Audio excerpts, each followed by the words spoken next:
So sharing and incorporating the story of two people that had a huge amount of engagement within a place and a time, if you will, and the changes that took place.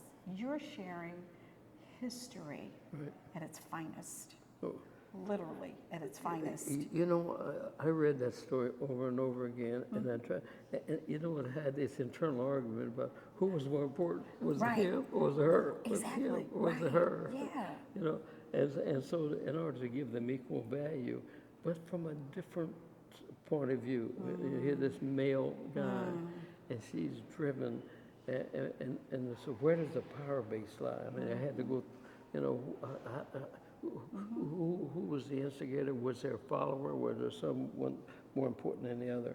And so then I said, well, I got to apply equal value to them, you know.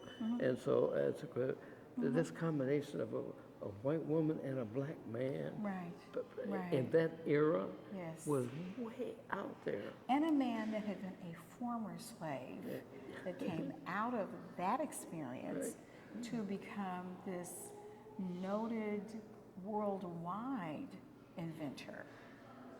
But what was so crazy about this is, how did that happen? Correct. And then, exactly. and then I had to go back to my 1874 stuff that I did a whole series on black jockeys with Kentucky Derby. Oh, wow. Right. Yeah, and so I started studying the Kentucky Derby.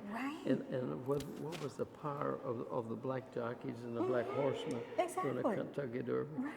You know, and how Tom Bass would, you know, how this whole thing started integrating together. And then it became important, this thing became important to me. The dignity that he held and the dignity that you have had to hold is synonymous. It goes hand in hand. Your experiences, we're going to tap on this. The experiences that you have had to go through as an African American in a particular aeronautical program, and then a gentleman who came out of one of the most difficult times in this country to become a gentleman. And you're sharing that story eloquently, deliberately, precisely, in a manner that is so visual and so endearing to the heart. What was that like? Oh, to see, wait a minute. Does that make sense? What was that like? Oh my God. You know, this guy was a stately looking man. And I'm trying to, my mind is racing. How did this, was there some kind of secret group of black people? Where did he come from? Did he come from a group? Did he come from his own self-confidence? Because if you look at this guy's picture, he's a man with incredible confidence, and he said, "I belong here. I mean, I belong sitting here. I belong having a shirt and tie on." And I'm going, who did that? Who taught this man how to do this? Correct. You know, and how did he grow into that? Was it natural, or was it somebody? Was there a director?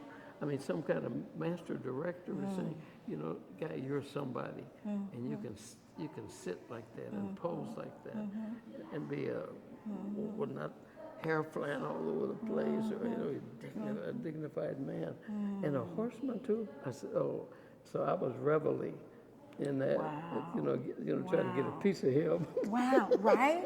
And then you have the story of a woman, a white woman that comes from incredible means, that is a horsewoman, which is very unusual for that time. And they came together. And they came together. That's the part. They came together during a time, again, in this country that we still are in awe of.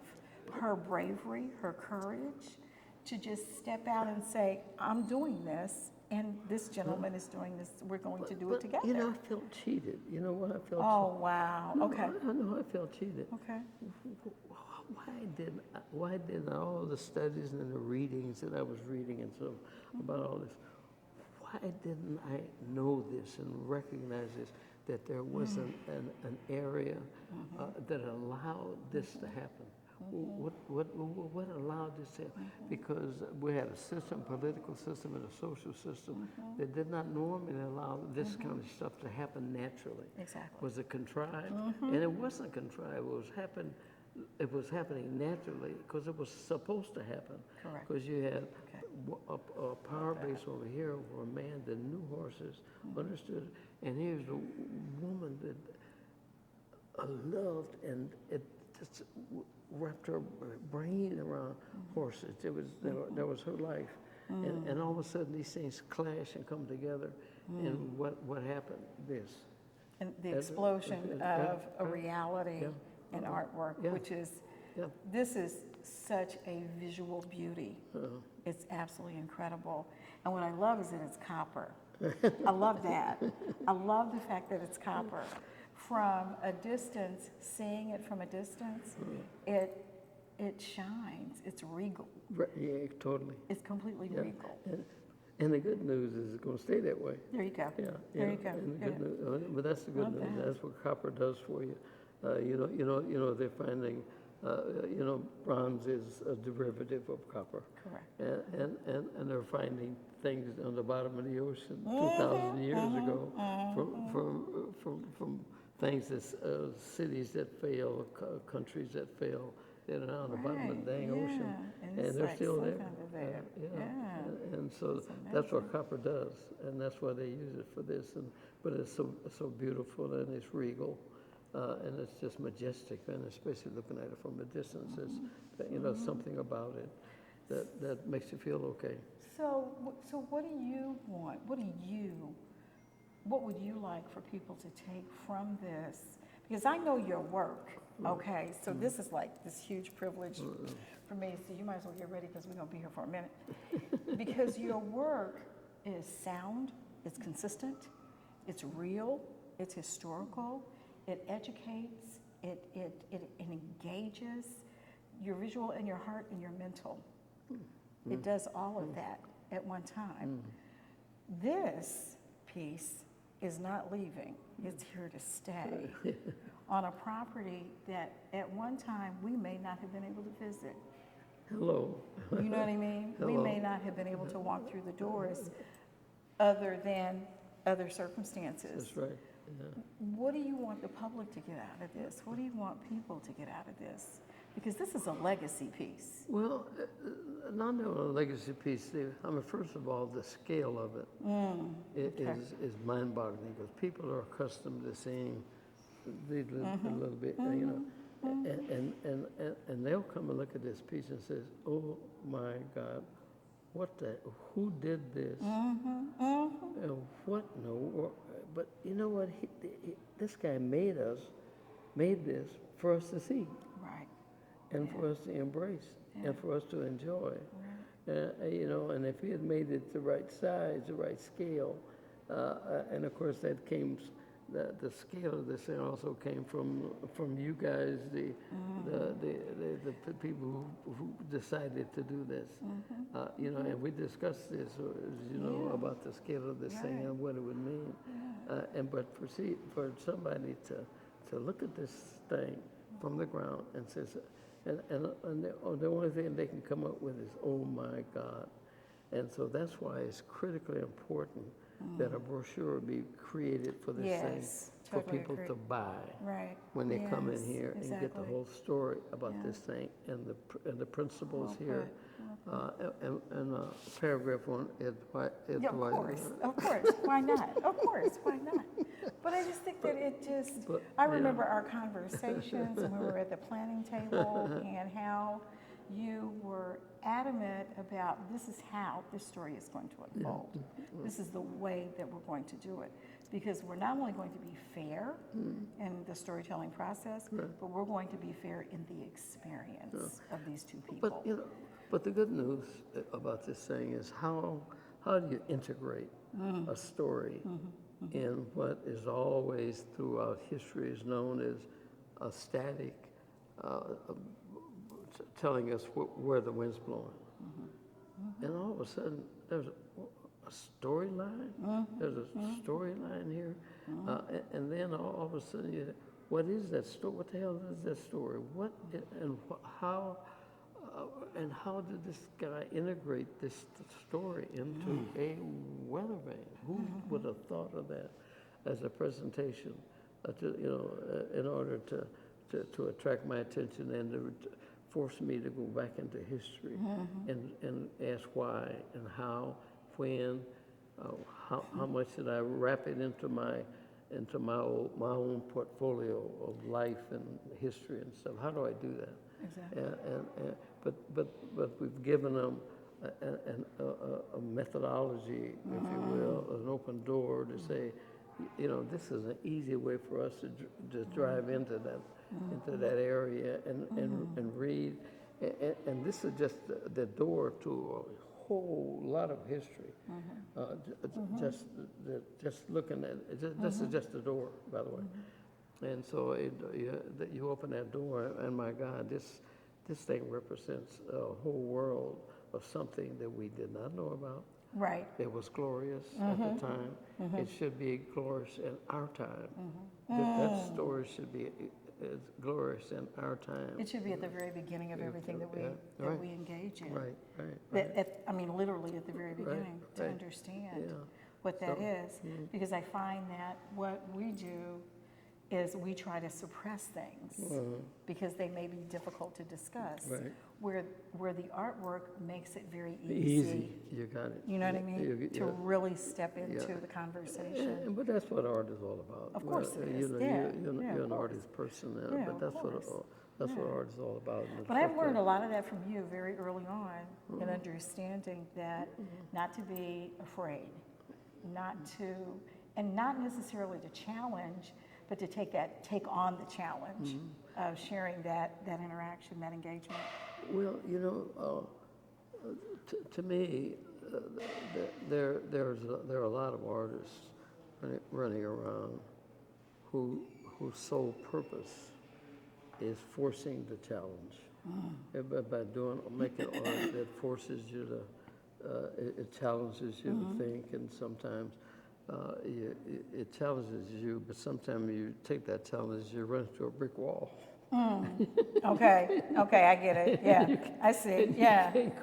Okay. So the depth of challenge is about this deep, where there's some other art that is an open. Wow. Like just to the heavens, to the clouds. It's like, here it is.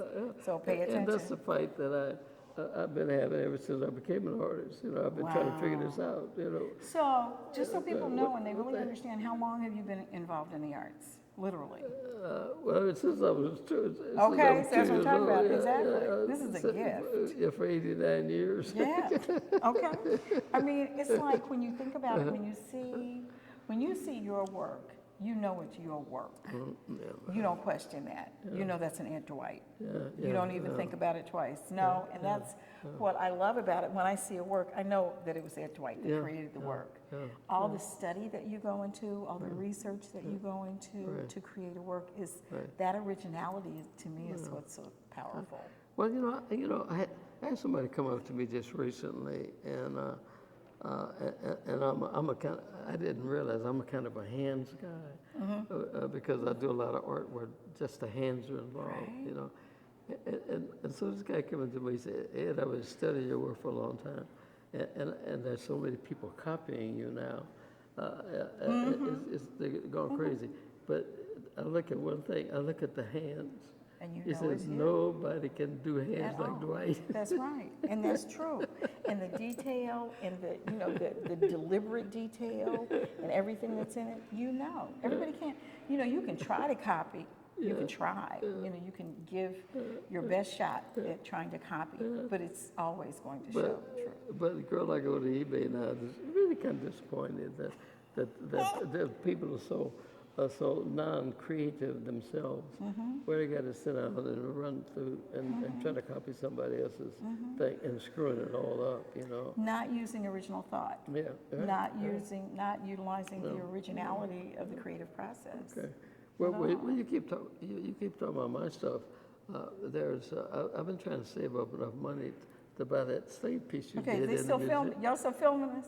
Go ahead. You don't have to. I'm working on a piece that I think you would love. I do. I think you would love it. Because you're the genius of your genre.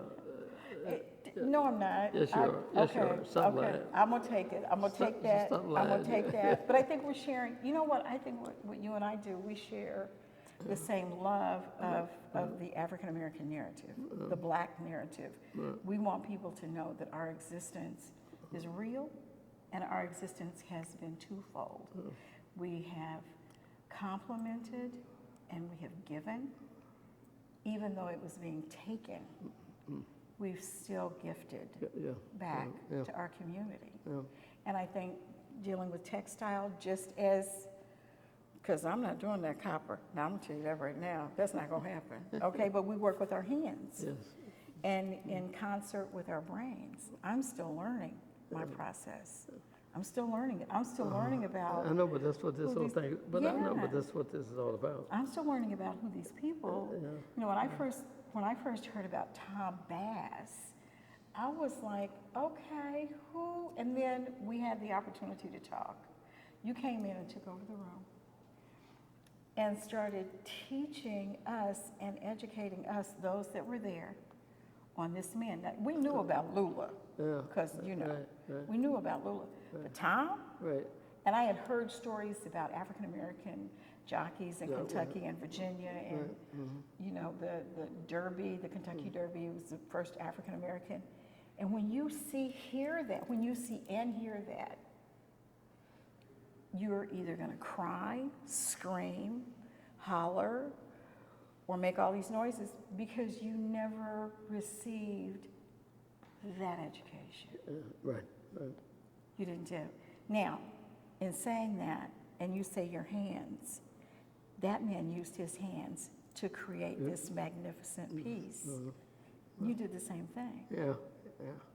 But at the same time, in doing that, it's almost like you deliberately, and I've watched you do it, so we got this on camera, so you're not going to be able to laugh. You deliberately educate us with your work. Oh, well. That's deliberate. Well, that's you getting heavy now, girl. Okay, but see, but you do, but you deliberately educate us because there are so many things that they're not in books. They're not, you know, I didn't learn about this gentleman in a history book. I didn't know about him. Now, when people come to visit and they see this work, they're going to have to do the research. Yes. There you go. Now, that part I like. I'd like to talk about the work, how you came up with the design, what is the importance of the design, not only to you, but the gift that you've given to the city. What is that, and the story that it tells? Well, you know, this was kind of out of my league, if you will, based on the stuff that I had been doing. I normally do bronze things, really heavy and all that kind of stuff. Right. And when he came up with this idea of doing this, I says, "Oh my God, what in the world?" And I briskly thought, I said, "Well, this thing's gonna be light," and so I went and bought some little ones, you know, and I hadn't thought at all about taking this thing and increasing the size of this thing so large. You know, and that was really what piqued my interest was, and so because I had these little bitty guys that I had bought, and they're copper and they're hollow, and I went through this iteration of I can't do that. I can't. There's no way because I do a bronze thing, so I had to do a whole bunch of research about how do we get this done. And I started calling. I went down some dark alleys and started calling because of the straight piping. I said, "Could I buy enough of this?" So I went and bought a bunch of pipe and stuff, and started beating it a bit, and it didn't work. And I said, "You know, there's got to be somebody on earth that does this for a living." So I started calling these guys after I had designed it and increased the size of it, and he said, "Man, we've never done anything like this, Ed." Oh, wow. You know, and so I said, "Well, here's a chance for both of us to grow." Okay. And so that's where we started interacting each day with it. And he was buying the larger pieces of and he had to invent some new things to bend it to make it so that it would normally bend. And so and things are coming together. And then the images that we were sent, that was a little bit easier because I had done some stuff where I'd done some gravestones. Okay. And I had taken, made images out of bronze, you know, where you could imprint into metal and it lasted forever. So that was easy part.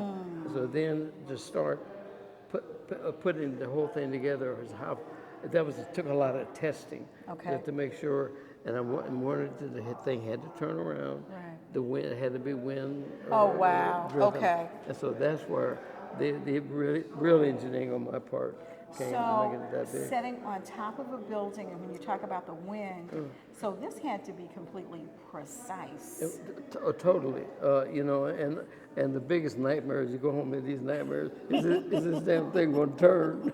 Right, exactly. You know, Yeah, exactly. And what can the people see from the ground? Okay. You know what I mean? So it had to be visible for the people to see, not just a little Weathervane, but for people to actually see. They could take some binoculars, they could take pictures of it and stuff, and that drove me to make it bigger. So this was very deliberate. The design was very deliberate for you. Yeah. In every aspect of this design, every single detail Every was part deliberate. of it was totally, but it was exciting as can be, as you can imagine. Wow. That I was in control of allowing this thing to, and when all the testing started falling into place, and it was spinning, and the central core of it, everything would have to spin around that central core, and to make it so that that as it got older and older, that the metal, the core spine it was going through, that it wouldn't bind, and so when they installed it, we've got to spray some lubricant in there so that when it's locked in, the lubricant stays there. And it completely spins the whole time. Yeah.